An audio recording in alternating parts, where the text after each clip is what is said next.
Hello, and welcome to another episode of the House of Decline podcast. I've had a prevailing interest in baseball for these last couple of months because my team, the Toronto Blue Jays, suddenly started picking up. The magic started happening, and it seemed like this great well of spiritual energy and hatred of America because of the tariffs gave the Blue Jays the push they needed to finally go through and hit a deep playoff run, and it's all happening. And so as a result, I've become obsessed with baseball, and I am also a cartoon obsessive. So these two things met, and I found something that combines these two interests, a terrifying movie. Oh, and also Halloween. It's Halloween, and this is coming out, and we are to take a journey to the land of the dead. We are to take a journey into the afterlife, into our deepest fears and memories. And to join me on this journey is one of the hosts of the Venerable Batting Around podcast, Jane, everyone. Jane, how are you doing? Hey, Alex, I'm doing great. I'm excited to get into this this absurd movie. Okay, so yeah, it's got a lot. It's got a lot going on. It has so much going on. It's some sick shit. Like, it really, really is. It's a sort of beautiful historical document. I think the fact that it came out in 2014, it's like an Obama era miracle because it started development. Perfect timing. 2009, came out in 2014. You know, just like siphoning the last bit of hope and magic from that re-90s of that second end of history moment of the Democrat LMFAO party. Yeah, and the last bit of Yankee supremacy too. The last time they won was 2009, and you know, you'd think that they hadn't won in 100 years the way Yankee fans act right now, but like, no, this is great. Like, it definitely has the remnants of those, like, you know, 2000s Yankees teams, like, just dripping all over it. It's very funny. Yeah, and it feels like a redux of, like, it has this Forrest Gumpish quality because it has that score to it. Oh, yeah. And it's also incredibly evil, just like Forrest Gump. Yes, it uses a sentiment in order to mask a deep conservative ideology and a deep hue towards tradition. But yeah, it's okay. So to allow 20 Henry and Me is a animated movie made in 2014 by. What's the director's name? It was done by Barrett Esposito. Barrett Esposito, who I believe his only other credit is something called Morning Glory, which is an independent film that is much better reviewed than this movie. I believe the producer was Joseph Avalone, who owned Reveal Animation Studios and wanted to make an animated film based on the best-selling children's books about baseball written by Ray Negron, who had worked with the Yankees organization for more than 40 years, ever since George Steinbrenner caught him spray painting Yankee Stadium and put him to work as a bat boy to pay off the damages. I'm quoting an article from the Hollywood Reporter by Scott Feinberg, September 17, 2014. You can either be a bat boy for the Yankees or go to Vietnam. It's your choice. It's the Marines or Bat Boy. Yeah, he didn't want to say he was gay. He didn't want to pretend he was gay to get out of it, so he chose Bat Boy. And here's why. I don't want to be like...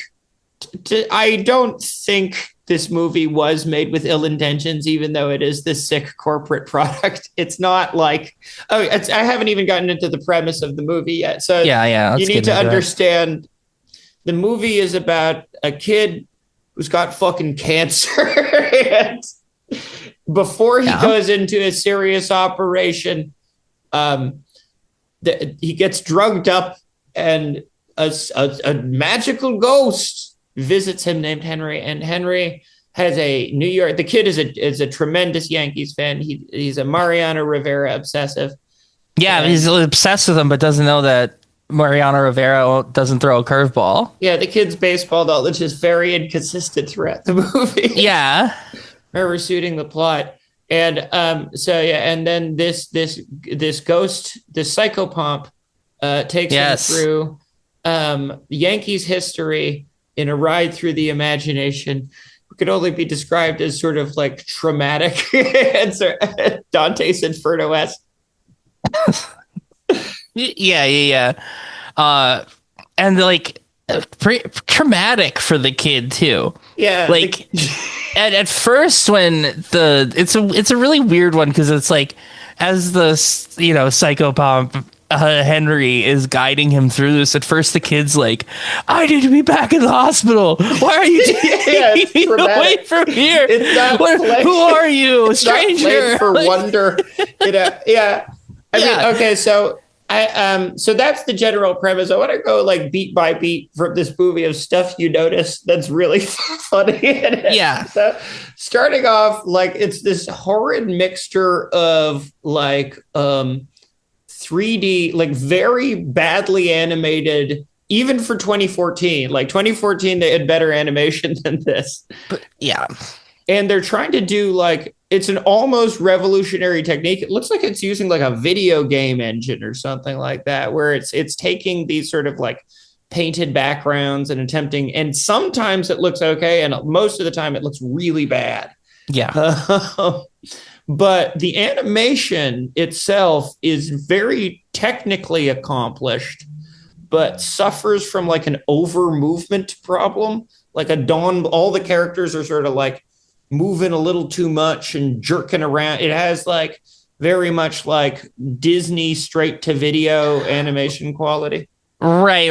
Where they're aping the Disney style of everything, kind of being fluid and like very like whimsical and magical, but it just like it's not quite. It's you could tell it's expensive, but not good. Yeah, there was a lot of effort put into that. Like they're paying animators a lot, but like it's not great. Like they're definitely avoiding having too many still shots or like using I don't think they're using cells, but like. Or of like overusing that stuff, but it's just not. I think they might be using cells. Actually, this is at the tail end of cell animation, which is would be amazing because it's very like lovingly done in a lot of ways. There are a lot of sequences that are like people worked hard on this, like for sure. But it's just like Disney B team, Sure. But yeah, I don't know. It might be digital, but yeah, or like. It's the eyes. They get the eyes wrong, which is leads to a lot of unintentionally fucked up moments in the movie, where these characters can't evince a sort of sympathy. They have a sort of deadness in the eyes. Say what you will about Disney, but you sort of like you believe the humanity of the characters in like a late period Disney Renaissance movie like Tarzan or Humanity. They get the shine. It's something about like the pupils are just too far apart. Like when Homer Simpson is wall-eyed in The Simpsons, Yeah. When they catch him like right at the front as they're turning their head. Yeah. Like, from side to side. Yeah. Precisely. And so everyone has that sort of deeply vacant look, which is not good for subject matter that is this serious, That's the standard Yankees fan look, though. The dead-eyed. Yeah, that's how you could recognize a Yankee fan. Yeah. What I so that's the first thing. It already starts out with this sort of synth version of like a Thomas Newman score, or this movie is very score heavy. There's always score going on. That's how you communicate the schmaltz. Yeah. That's how you make sure that like you're supposed to be like getting hit like in the heartstrings, Yeah, and it's always it's those string flares do do do do do. The harps and the chimes go off. And it has that 90s whimsy to it, which is interesting in 2014 in that sort of, but it's 90s whimsy, but it's an ersatz version of it. It's a synthesized, they couldn't afford the orchestra. So they Yeah. went with a sort of MIDI version of it. And so you start out with the kid in the backyard. He loves Mariano Rivera, but doesn't know that he doesn't throw a curveball. Whatever, that's plausible. Sure. Kids are dumb. His dad teaches him that anyway. His dad's like, "You're a fucking idiot. Mo doesn't throw a curveball. You're a fucking idiot." And that's the other problem. Everyone's talking like really whispery in the movie. Oh yeah. Well, because the dad's Richard Gere, right? Is the dad Richard Gere? Yeah. I thought Henry was sorry, a different guy. Yeah. Sorry. Henry is Richard Gere. Sorry. He's fairly whispery too. The dad is someone funny too, which is everyone. Joseph Gian, who was Detective Tom Ryan on Knots Landing. Okay. He played openly gay police officer Rick Salardi in the series Hooverman. There you go. Awesome. So, he plays Jack's dad, and Jack's mom is played by Lucy Arnaz, daughter of Desi and Lucille Ball. Desi Arnaz and Lucille Ball.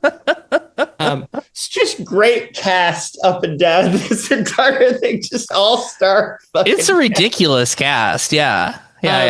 And they agreed to do it because this was a charity movie. They took scale and they donated to charities. It's of course. I think everyone understands it would be monstrous to profit off this cancer movie. And that's the first question you ask about this movie, which is, who is this for? And why were these children's books best-selling? Who was buying these? Like, was it because it can only be for Yankees fans, right? Sure. Were the children's books, is this like all of the children's books made into one movie where it's like, here's here's Henry taking the dying kid Jack to the 30s, and then here's him in the 60s, then here's him today, or was there just like a bunch of these that don't? Is there one for every franchise? Is there like a psychopomp baseball player for every? Is there like a Kansas City Royals one? Yeah, is there a Miami Marlins one? Yeah. The ghost of who's the guy that died in the boat crash? Jose Fernandez is leading some kids comes back through there. Yeah. Oh my God. He's leading him on the river Styx and about the kid's like, I don't know about that. Oh my God. No. And so the kid he's playing in the bed.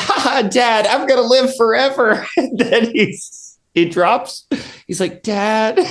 Yeah. I'm sorry, I can't keep watching because this should be. I mean, this is so obviously there's no humanity in this. I guess it's marketed at kids, but I feel like a kid would be like patronized by this, I think so. Yeah. I think so. Yeah, he drops, and then it's just like, bam, cut to the hospital. He's bald. He's bald. He's like basically giving up on life. He's not like, I want to see the Yankees someday. He's basically like, all right, well, I had a terrible run, but I guess it's still time to kick it now. And the parents are like, and the doctor's telling the parents like, he's gonna have to fight, and this kid has no fight in him whatsoever. Yeah, like he's checked out. It seems like. Oh yeah. So the doctor is played by Danny Aiello. Yeah. Danny Aiello, he's just got no fight. Can't do it. No, the doctor's reassured. Actually, Danny Aiello is being like, it's mental. It's the mental gig because they're trying to associate baseball with fighting cancer. Yeah. Because these two themes, it's like you got to choke up on the bat. Yeah, it's not over till it's over. I believe you can win. Yeah. And so Danny Aiello has a conversation with the parents, and then the quirky nurse comes in. And the quirky nurse is played by Cyndi Lauper, who's great. I love her. I love Cyndi Lauper to death.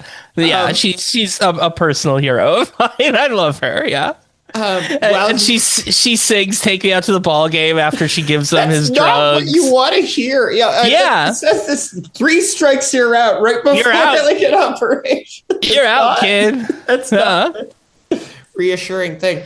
I don't care if I ever get back. Like,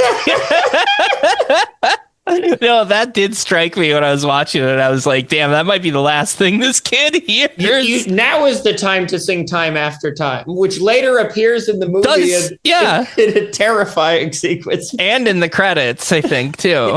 Yeah. Amazing. And it's the worst version of Time It's awful. It's just like a strings and piano version, I think. It's terrible. Why wouldn't you just use the original? Was there like a rights issue? I think that would have been seen as like cheap to do that. They had to it felt like they commissioned that for this one. They had to do a 2014 remix, like super smooth. What was like the pop music that was popular around 2014? Like late period, Katy Perry. Was the mode that I think Kelly Clarkson was doing some stuff, I think, too. So like Taylor Swift when it was still catchy pop music and not like Joni Mitchell stuff. So I'm not going to weigh in on Taylor Swift, but no, I don't want to get off on a rant here about Taylor Swift. The kid is being carted off to an operation by Cyndi Lauper, the amazing Cyndi Lauper. What 1, 2, 3 strikes at the end? She's doing her voice. She's doing her songs.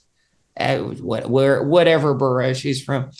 Then through the 4th dimensional gate of nothingness comes Henry. I guess we could spoil it. It's Lou Gehrig. It's Lou Gehrig, yeah. Henry Louis Gehrig, who for some reason a kid who's a Yankees obsessive but doesn't recognize Lou Gehrig, which seems. Mm-hmm. Well, you shouldn't recognize Lou Gehrig because he's way too handsome. Yeah, to be Lou Gehrig. Lou Gehrig was not that good looking of a man. He didn't look like Batman the animated series Batman. Yeah, that's the problem. They've also designed all of these characters to be like I don't know, like physically attractive in a way that they're not designing them to be like exaggerated cartoon versions of them. They all have like big Disney eyes and their features have all been softened. They took out Hideki Matsui's fucked up skin and stuff. And they made him look like John Redcorn for some reason. I don't know why they did that.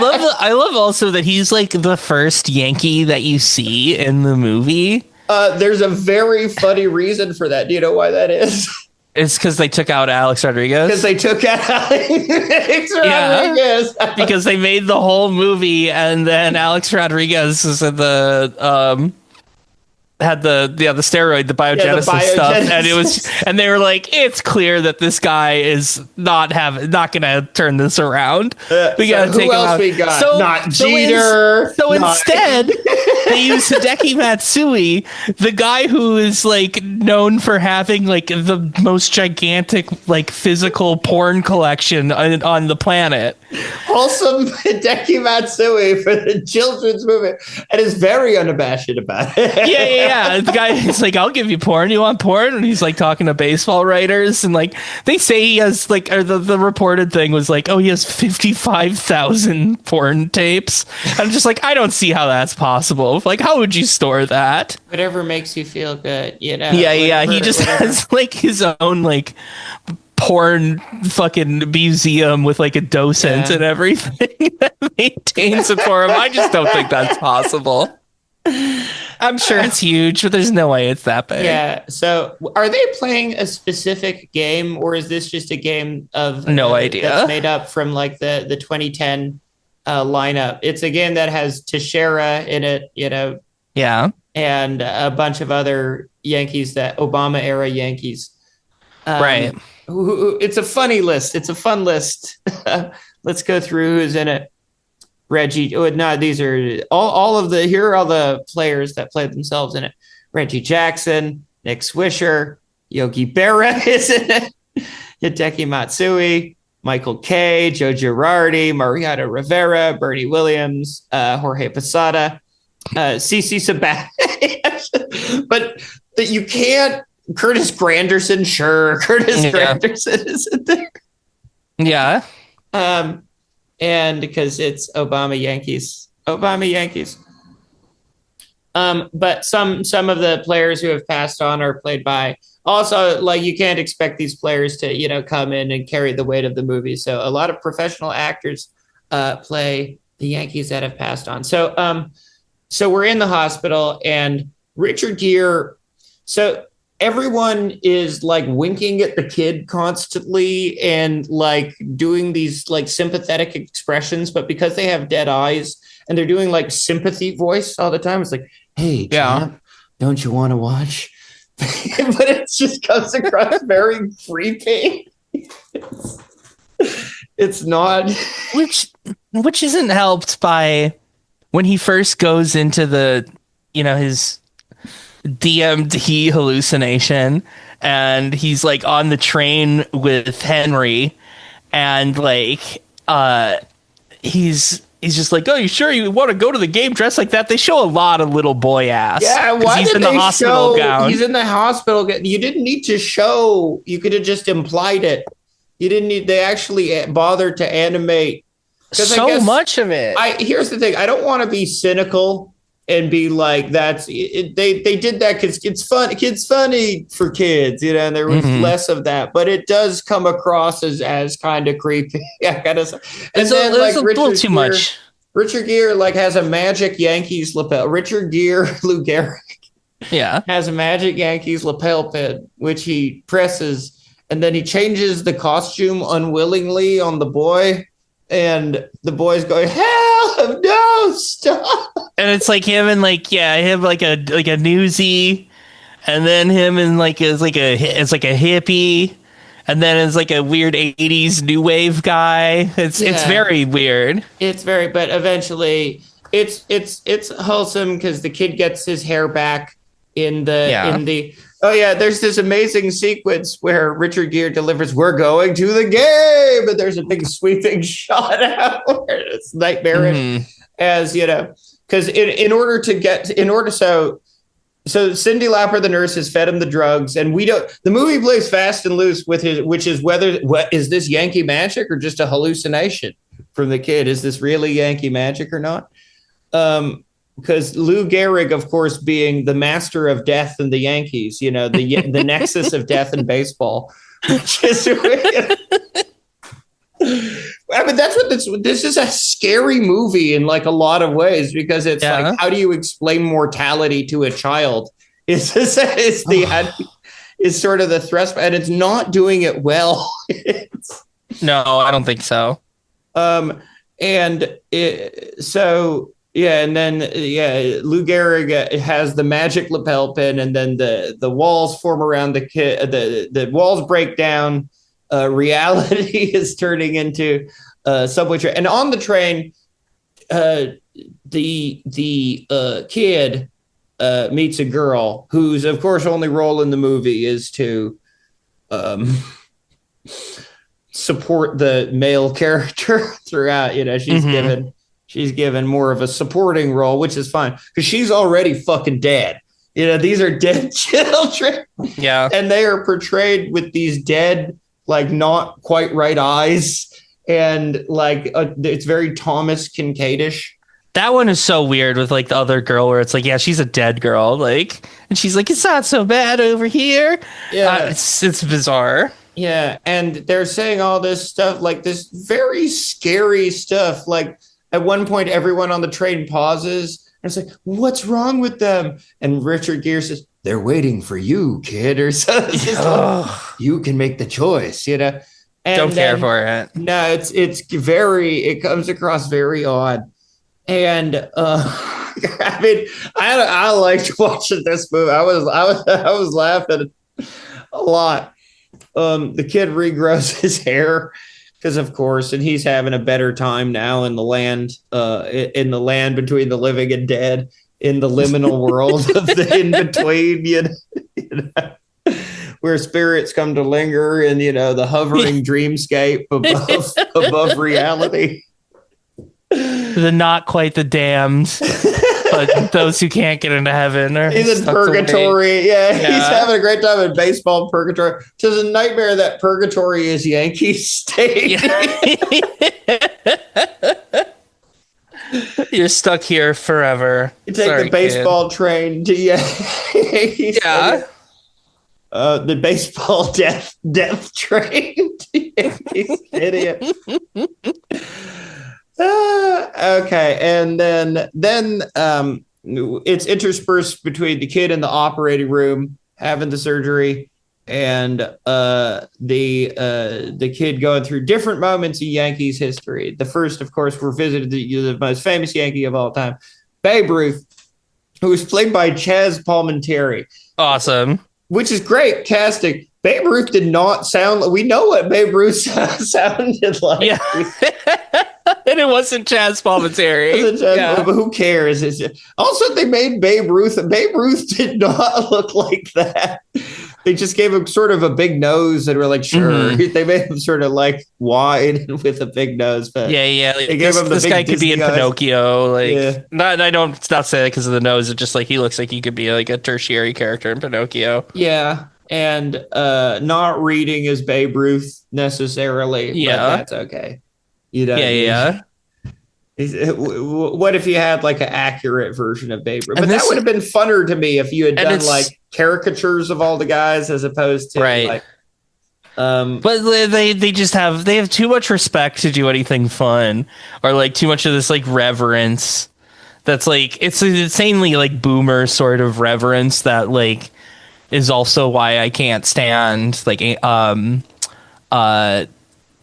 fuck is the movie called the Build It They Will Come, Field of Dreams. Yeah. I can't stand Field of Dreams. A lot with Field of Dreams. Totally. W can sell a book. Why is baseball and death?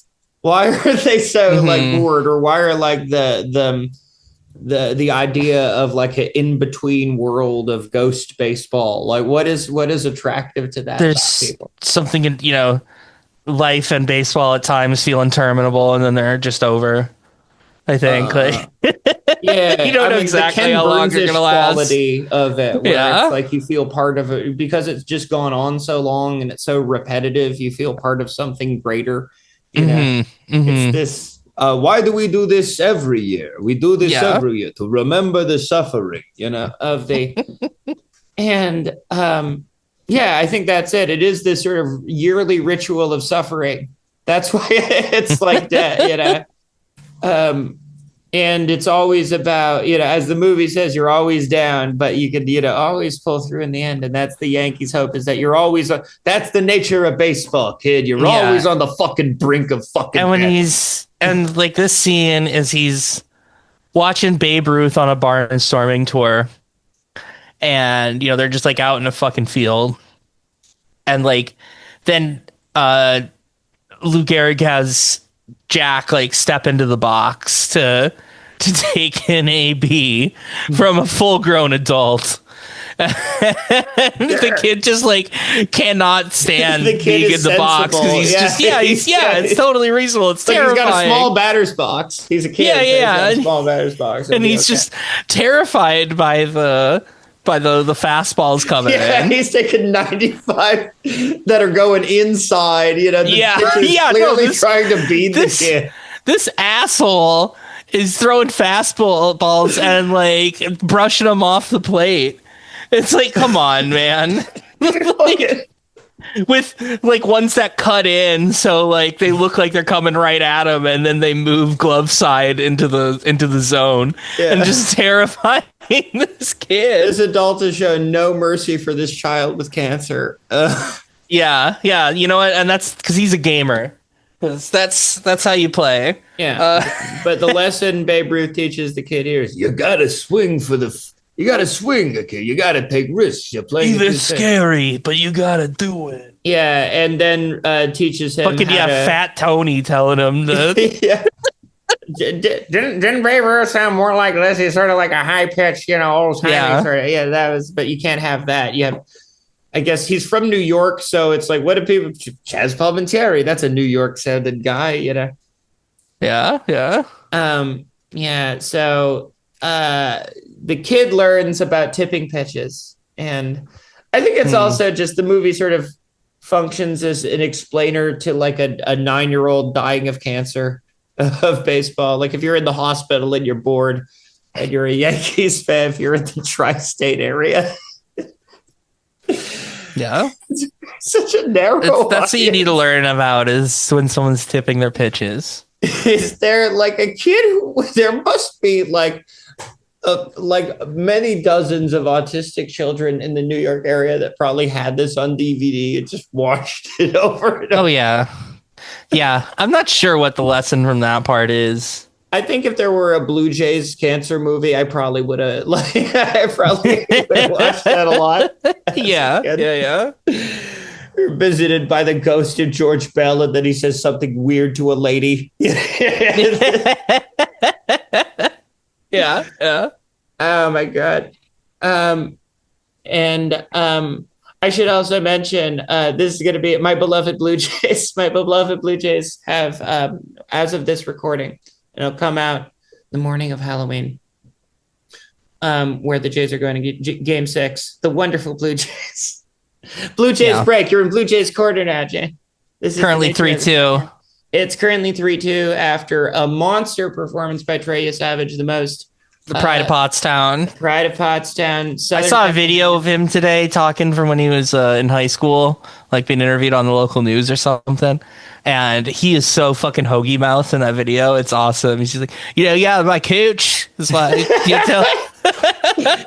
No, it's the perfect, that type of guy thrives in Toronto. That's the type of energy. There's like a big wean dead milkmen cultural exchange with Toronto and vibe. I feel like Philadelphia and Toronto have that same like scrappy loser city energy. Right. We're number two. We're like Toronto's even the second city to the second city because we're not even a less good New York. We're a less good Chicago. So it's like yeah. Like your city, like your sister city is. I mean, I'm not literally sister city, but it's like it's Buffalo. It's not New York. Yeah, City, exactly. I love Buffalo so much. Another beautiful because it's city. It's very culturally Canadian. Buffalo is, but it's like Toronto's funny because it's a loser city it's wealthy and it didn't get deindustrialized, but it still has the Midwestern. Just like we don't get much stuff over here, so we're happy when we do, and we don't expect a lot. Yeah, everybody from Buffalo I know is like a big Tragically Hip fan. That's how you can tell they're basically Canadians. Oh yeah, that I mean the Tragically Hip has that distinct like loser energy to it. Like we're sad in the country. There's a trunk filled with snow. Yeah. Oh my God. That's the Babe Ruth scene, and then it doesn't really go to any like historical. You'd think a movie like this would go to like different historical moments in like Yankees history. No, it's like very generic moments. Yeah, it's just like then they just go to like the 60s and they're at Yankee Stadium and like Lefty Gomez, played by Luis Guzman. Luis Guzman, who's the only guy that plays anything with any energy throughout the movie, I guess. At all. Yeah. Lefty Gomez is allowed to riff a little. He does some shtick. Whereas I guess because he was, known for that in real life. So, he's your one guy that you can portray without like an he's element the best. of, pure Disney-eyed reverence. And he's doing like, I mean, Luis Guzman, honestly, I love him so much. He's such a good actor. He's such a pro. He manages to do well in this movie. Yep. He manages to like somehow deliver I think because he's also the only one who's coached not to be like simpering. Like everyone has the sort of sympathetic, hey kid. Yeah, man. He's the only one that's not like you're treating him like a Make-A-Wish kid. Yeah, precisely. So, so you get but you also get perplexingly, Paul Simon as Thurman Munson. That's fun. Yeah, hilarious. Who's not delivering a memorable... but I can't think of any guys I would associate less with Paul Simon and Thurman. Yeah. Not really on the same end of the... I can't picture Thurman Munson's voice, so who cares? You know? Yeah, it doesn't matter. Fuck it. Put Paul Simon in. He's a big Yankees fan. Fine. Yeah, and so the kid just goes through this... he learns how to throw a curveball here, and this should have been like the big hint that this isn't really happening to him when he's basically like, you just throw it and kind of do this, and he doesn't like really give him any techniques on how a curveball is thrown, and then he just magically kind of does it.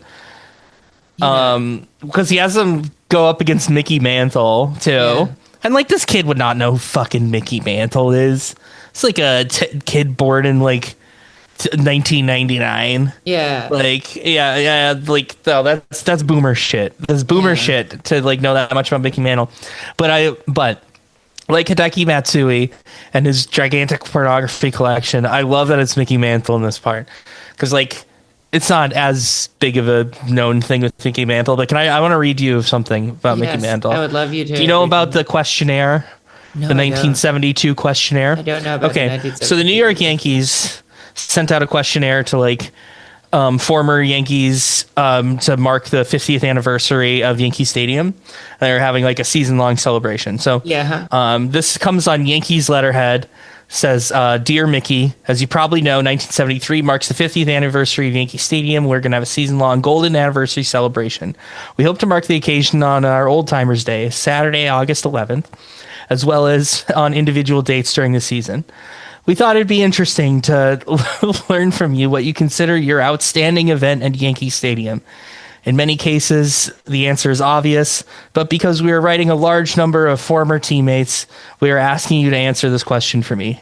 1973 was the final season at Yankee Stadium, as you know it, blah, blah, blah. And so they give him this questionnaire, and it says, where he filled this out by hand, and it says, I consider the following my outstanding experience in Yankee Stadium, then is where he fills this out. I got a blowjob under the right field bleachers by the Yankees bullpen.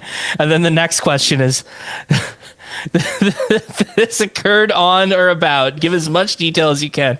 And he says, it was about the third or fourth inning. I had a pulled groin and couldn't fuck at the time. She was a very nice girl and asked me what to do with the cum after I came in her mouth. I said, don't ask me, I'm no cocksucker. Signed, Mickey Mantle, the all-American boy.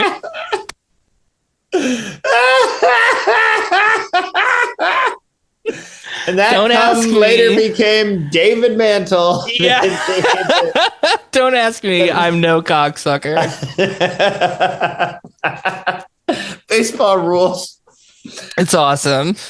Actually, there's a continuity to the Blue Jays baseball team, because George Springer once had to apologize for using what was hypothetically an anti-gay epithet, and that epithet was cocksucker. Yeah. Which he I don't know if it's anti-gay. That's just, I don't think he meant it in that way. Like I hear people be like, "That's like, don't say cocksucker. Cocksuckers are blessed people. They're willing to suck cocks and stuff." Or like, it's anti-gay, whatever. But it's also like, it's a fun one to say. It's a good cocksucker. No, it's like, phonetically, you fucking cocksucker. It's the hard case. Yes. It's good. It's like motherfucker. It's why motherfucker is infectious, because you're not actually talking about the thing that it's referencing. You're just saying the syllables, Yeah. So George Springer, you get a pass for the cheating. You get a pass for cocksucker. No. God. All right. So we're Lefty Gomez has used his Looney Tunes abilities to teach the kid to pitch. And he strikes out Mickey Mantle. Yeah, at first he's scared to pitch to Mickey Mantle. Yeah. But then I guess he does. And this is when we get the... But this is a 10-year-old kid. A 10-year-old kid can't make that no. A 10-year-old child, but it's his imagination. He can't throw a curveball 60 feet 6 inches. Sorry, but no. And this is when we get the time after time. Yeah, montage, right. and he goes to heaven.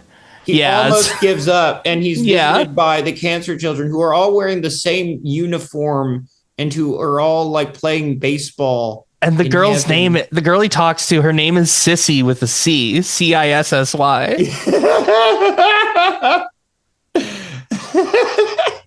Oh God! Actually, I had Time After Time stuck in my head after it's such a. I did too. I have all day. Yeah, it's an awesome song. Like, this is a terrible version of it, but the real version of it rules. It's so good. Also, during the heaven sequence, there's clips from previous in the movie because they ran out of budget. So they're already it's like, and this is a 67-minute movie, and that's like the first half of the movie. They're already showing stuff from that back then. Yeah, it's ridiculous. So they had to make up that time for all the A-Rod footage they cut out. You know? Yeah, and this is not. If I were a kid dying of cancer and I saw all of the dead kids cheering me on and then slowly fading out to the worst version of a Cyndi Lauper song I'd ever heard, that would be like, this is terrifying. This is not buoying my spirits in trying times. No. Oh my. And but then the kid returns to Earth, and we're in Obama Yankees. It's 10-6, and we got Curtis Granderson hit something, and then Teixeira hit something, and then they're playing the Red Sox, but it does not look like the Red Sox at all. Yeah, I mean, no one looks like the people they're supposed to be in this movie. They're all the sort of same generic type of big-eyed Disney version of their characters, you know, and it's sometimes they're doing ad libs, you know, they're doing a lot of ad libs like in this movie as well. They just do some naturalistic dialogue. And what's fucked up, I mean, the naturalistic dialogue coming out of these very stilted character designs creates an even more uncanny quality. Totally. And so eventually the kid gives a tip to Hideki Matsui, who's the big hero of this movie. Presumably it was going to be A-Rod. It's definitely going to be A-Rod. Yeah. But they gave it to Godzilla instead. Why not? You know? Mm-hmm. And they animate Matsui too handsome. So they animate him like distractingly handsome. Yeah. Like, why did you do that? Totally. Then, like, even when he's like celebrated, they animate him with like a Tarzan Disney like hair flip to be like so funny. Yeah. Oh my God. And the kid who learned about tipping pitches from the Babe Ruth sequence tells Matsui the tell that the pitcher has, which is, shouldn't Matsui already, who cares? It's the kid's imagination. I don't, not to nitpick.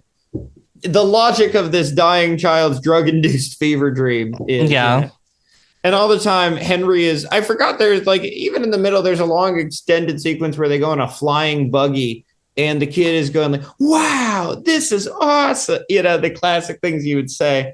And that Thomas Newman-esque, you know, bouncy score, the Ursat's bouncy score keeps happening. It's so in the background. weird. Yeah. It's very oppressive. It all feels so very forced and, I don't know, not evincing of actual sentimentality. But then, oh yeah, and I forgot the weirdest part is eventually the kids in like the back hallways, the Yankees locker room of the dead, where all of the superstars are hanging out for eternity. Like there's Reggie like DiMaggio Jackson. and stuff. No, Yeah. Is this because it's not all dead Yankees? There's alive and dead Yankees. Yeah, that's right. Yeah. It's both. Yeah, that's so weird. Because it's the kid's imagination. Who cares? The logic is, but still, it's a DMT trip, is what it is. Yeah. Even in the, if I were a kid dying of cancer, and if I were like an 8-year-old with like a tenuous grasp on what drug-induced fever dreams are,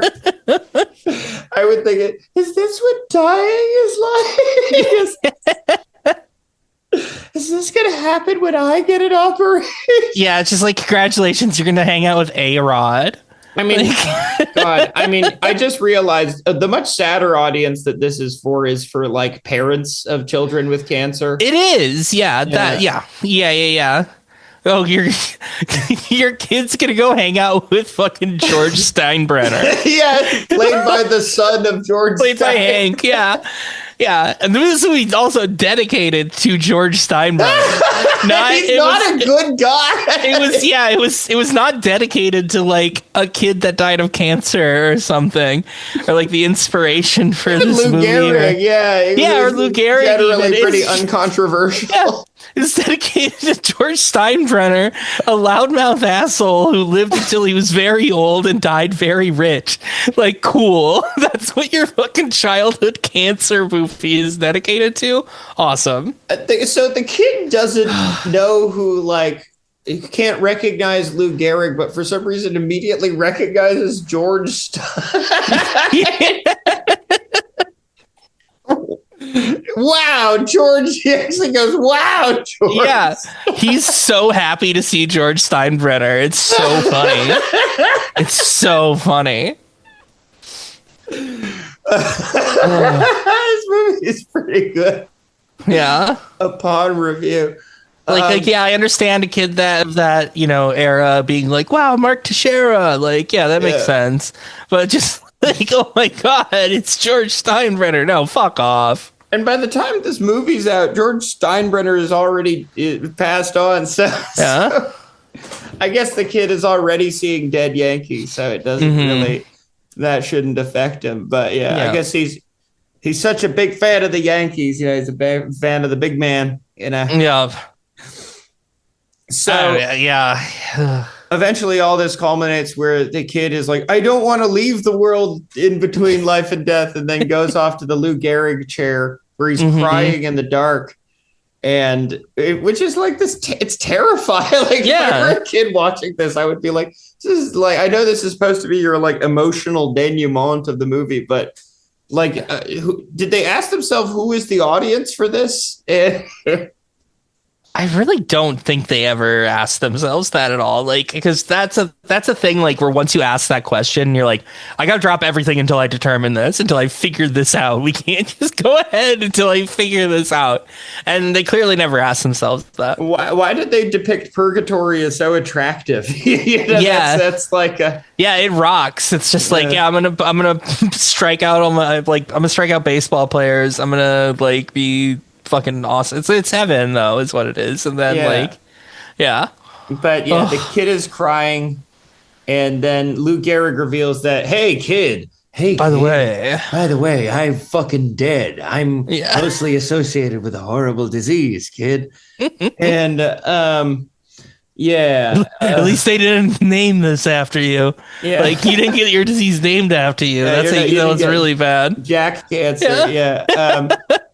And they show him the monument to Lou Gehrig but and the lesson to be learned is, wow, even though you were dying, you played all those games. Lou Gehrig's an odd choice to use, because the point is he did die. He did. Yeah. Like, was there not like a better Yankee who? I guess. Well, like, I guess the point is, like you said, it's like you got to fight and then play as long as you can and like deal with the hand you're dealt. And the hand you're dealt is not to like die right now, kids. So don't give up. There you go.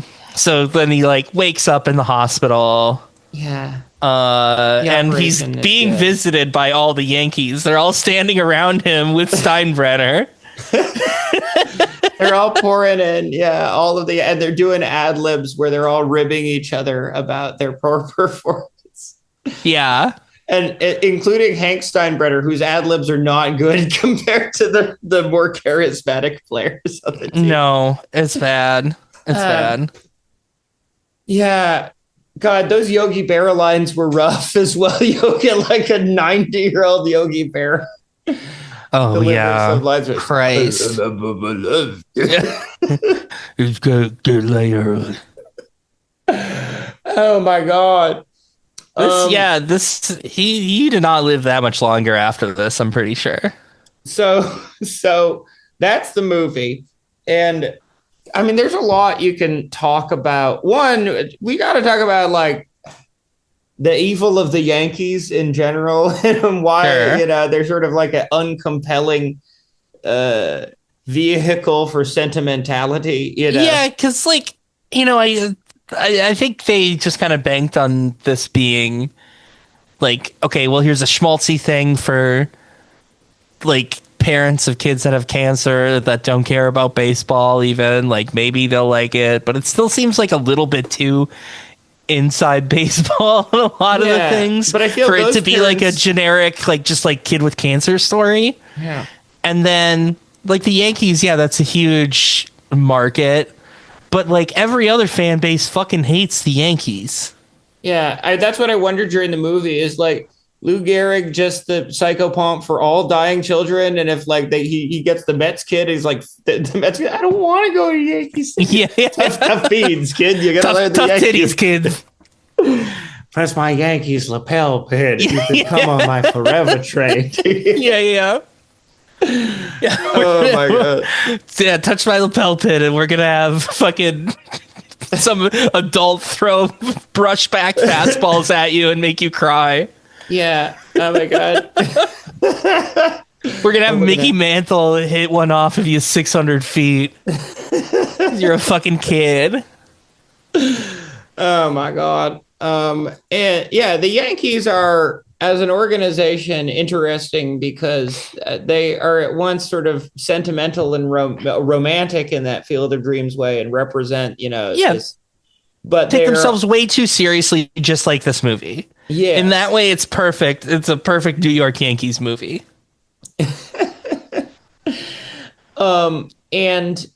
But is there a team this would work? I feel like the Mariners would work better for like a never give up thing, even though because they've been afflicted by cancer more.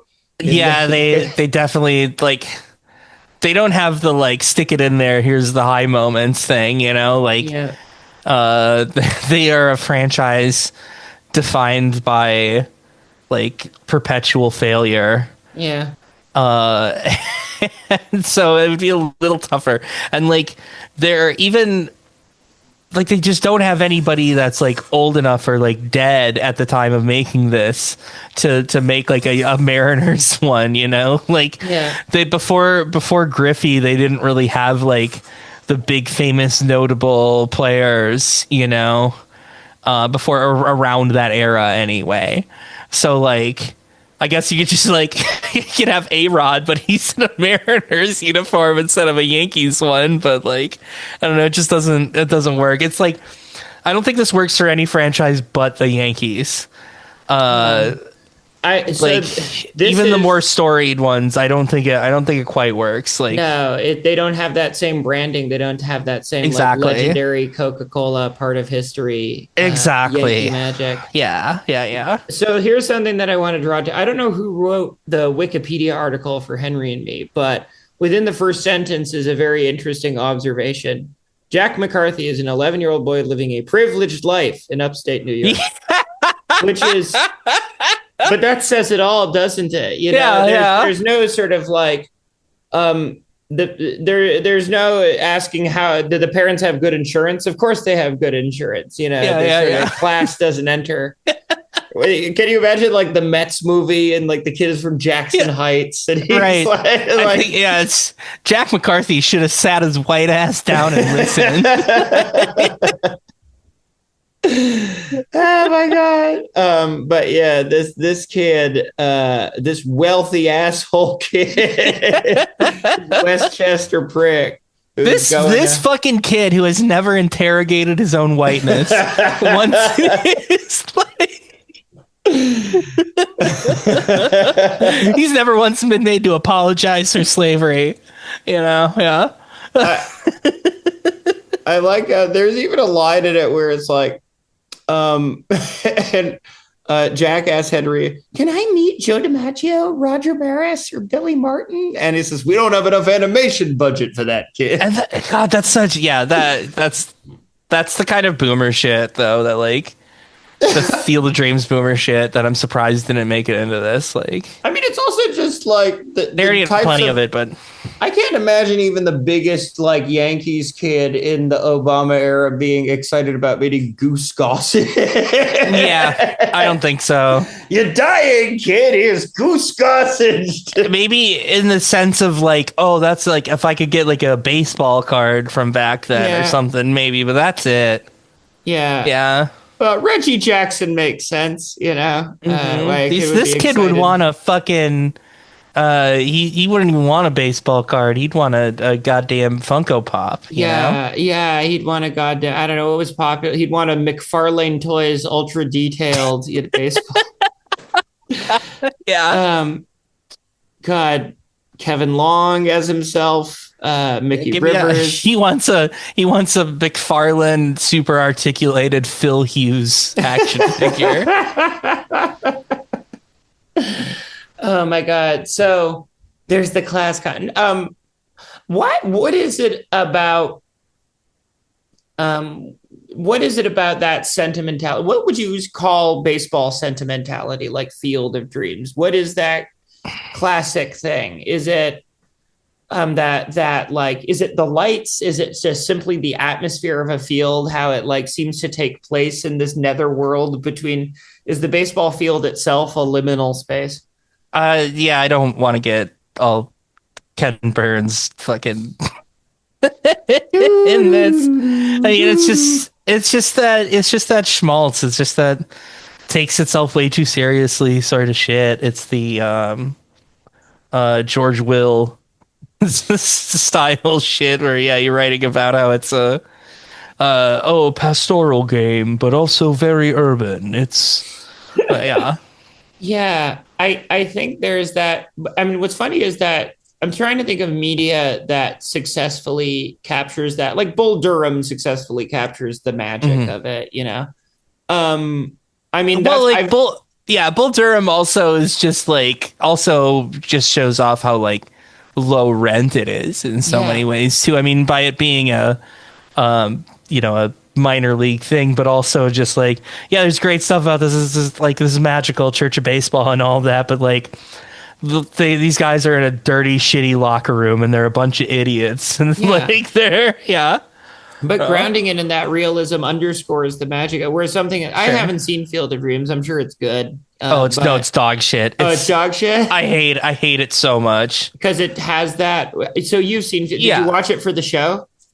No, we've never watched it for the show. I very much. I don't think we have anyway. Like on purpose. I hated the movie when I was a kid. I watched it like a few years ago, just being like, am I misremembering that this movie sucks? And like, no, it sucks.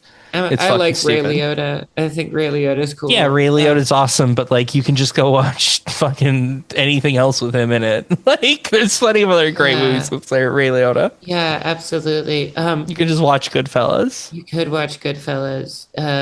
You could watch Hannibal. You can see him get his brain eaten. Yeah. Eats his own brain. There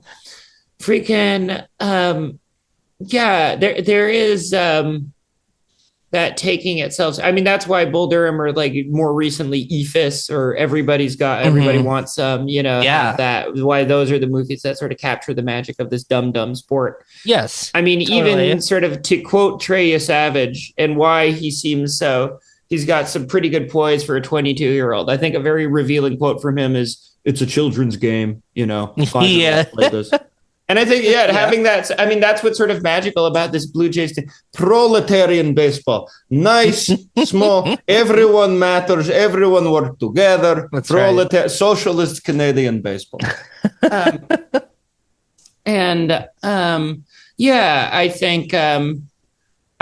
think that's sort of a problem with Field of Dreams and something. So who's the type of person that gets into that sort of fantastical magic of baseball? Do you know the type of person that gets? No, it's boomer shit. It was made for them specifically, and like it's like how there'd be like a doo-wop revival in the 80s and stuff. It was for them to have like this harken back to their their times of their childhood. It's nostalgia. Mm-hmm. It's all of that shit. That's what Field of Dreams is for. And it's like And then those boomers were also raised by a bunch of like World War II vets with horrible PTSD. And so that's why Field of Dreams is also about like fathers. Yeah. You know, it's forgiving your dad. Yeah. Yeah. And that's what that movie is for. And it's just like, I can't relate to like that part of it, you know, that like I don't know, it's boomer shit. It's like just like this movie, it's way too fucking schmaltzy. It doesn't like let up on the like taking itself too seriously for a moment. Yeah.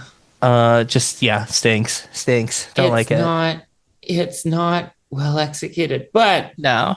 It's sort of an important historical document. Also, I really want to know if it was cell animated, because by my reckoning, it looks like it may have been. So this would have been like one of the last years where you could really do that. Right. Which is also sad that before that knowledge was lost to time, yeah. Reveal Animation Studios. I'm looking up right now. But what? Is it Titmouse? Did it become Titmouse? No. Oh, that's like a... No, it's not. It didn't become it. No, that's a real animation studio. Yeah. No. I mean, here's Cam's The Other Side of it. I found a WordPress blog this too, which is the only which says that it had hand done 2D animated stuff. Yeah. And this person seems to have come across that said, Henry and Me has a lot of problems. I hate to criticize this film due to the subject matter, but it is way too sweet and mushy for its own good. There is just too much overly cheerful dialogue, and you can do it speeches, and it can be a bit much. I hit the nail on the head. The Other Side of Animation. What's the name of this author? I don't know, but you got it right. Rating, rent it. He still gives it a rent it. Don't rent it. Yeah, you don't got to rent it. This review was made in March 22nd, 2016, right after Trump got elected. Trump took office. You can really trace the trend of America. I think also just what's nice about this movie too is can you think about the budget a 90s Yankees movie would have had, like after Space Jam, and they get all their A guys on it, you know, if they had like Struck While the Iron is Hot with, you know, the peak of that franchise. Man, that sounds awful. Yeah, it doesn't sound good. But I mean, mainly because like Jeter is not as charismatic a guy as Michael Jordan. You know, it's not a terribly. I see him on Fox. I'm watching all the time on Fox Sports now, and he's just, you know, he's got a sort of a wooden delivery. Oh, he's awful. You can tell that he just fucking hates baseball at this point. And A-Rod, can you imagine being forced to do commentary on baseball across from your greatest enemy? Across from A-Rod, and like usually with David Ortiz there too. And David Ortiz just loves giving them the business. It's awesome. Oh yeah, it's great. But yeah, the other day on one of those, Jeter was like, I haven't missed playing baseball once since I retired, which I've never heard from a baseball player. All of them are like, yeah, I miss going to the field. I kind of miss it. I'm glad I retired, but yeah, there's days that I miss it. And he's just like, never, not once. I immediately got out of baseball and then went about ruining the Miami Marlins. Like, it's just terrible. Oh yeah, it fucking rules. Oh my God. This movie. So do you want to know the reason I discovered this movie? It's a very circuitous way that I discovered it. Because I'd never heard of it. Yeah. I mean, because it's, why would you, you know? Right. I was going through, me and my friends were talking on Discord, and we were like, you know, Richard Gere like hasn't had a lot of stuff, you know, it's Officer and a Gentleman. And, you know, what else? Pretty Woman. And those are the two, really. He's not like a movie star. And so going through the Richard Gere, I don't think that's true, but anyway. Yeah, no, there's more. But, yeah, he's like, what are his hits? You know, what do you remember? Is he a particularly memorable guy? Like what type of character do you associate him with? Like generic leading man, generic handsome man? Yeah. He was that guy for he 15, was in 20 the years. 80s, yeah. Yeah, But to like like 20 90s years. Yeah. gear, he peters out, A little bit, yeah. a little bit, until he's in this movie, until he's starring as Yeah. 2014, the downfall. I mean, this is in terms of like the general petering out of Richard Gere, tracking the general petering out of the boomers. This movie. Yeah, tracks with him. Yeah, he evolves with this until you're doing like direct to DVD, pseudo Disney, dead-eyed animation. God, and the quality of the animation is so fucking weird. It's that mix. It's that mix that was like really, I don't know, that was people were experimenting with at the time, and like yeah, that mix of hand and computer generated stuff, and it just clashes and doesn't look very good. Yeah. Or people are just not, I don't even think experimenting is the right way to saying it. It's like that, because that implies that they were like looking for like a good artistic way to do things, when really what they're doing is looking for a cost effective way of doing things. But they were still kind of, I think, maybe rightly convinced that they had to do hand drawn animation to get anything that looked decent at the time. Yeah, because what's weird is that like people had largely stopped caring about hand. I guess because it was in production since 2009, which was like that. I think that's also when Princess and the Frog came out. So, which was the last notable Disney 2D animated film. Okay. Modeled after. Wait, when did Princess and the Frog come out? Because I mean, in animation circles, yeah, Princess and the Frog came out right 2009. Yeah, and so, but that was it. That's that was the last big Disney 2D thing, and then it's like, no, kids like 3D more. It's cheaper. It's it's more manageable.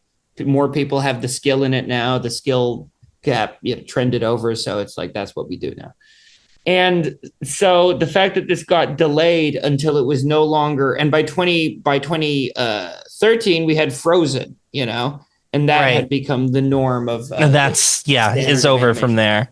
Yeah, that was the future then. Yeah, and and this movie just feels like the last gasp of some sort of idea of opulence. It's like not even the 2000, not even the 90s Yankees, like this not as good version of them that won in 2009, but can't be said to be some sort of dynasty, And well, yeah, right. I mean, they won a lot of them though. They're not good. Yeah. They only won one World Series. So okay. No, they were a good team, but still, I mean, I think that's just looking at the Yankees this year, that sort of, and afterwards, after the Blue Jays beat them, going on to like WFAN and like looking at angry guys being like, we fucked up. I fucking hate. It's so funny how Yankees people responded versus Mariners people, where Yankees people were like, I was so angry. I fucking hate everything. The general response was like righteous indignation, whereas Mariners were just like depressed and like, Elliott Smithing out. It's like, it was sad. One thing I thought was very funny was in game one of the World Series. I think it was game one of the World Series during like one of the Fox's intros, like pregame, like leading into the game, is that they use the Death Cab for Cutie song. Yeah. And like Ben Gibbard is like a noted like diehard Mariners fan. And I was just like, that's fucking brutal. That's so brutal. Yeah.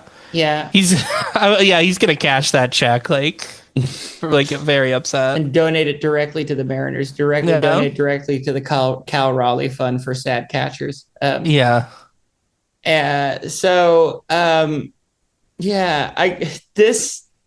What's more to say about this movie? I don't think there's a lot more to say. I don't have anything to say about it. Yeah, I definitely covered every schmaltzy detail of it.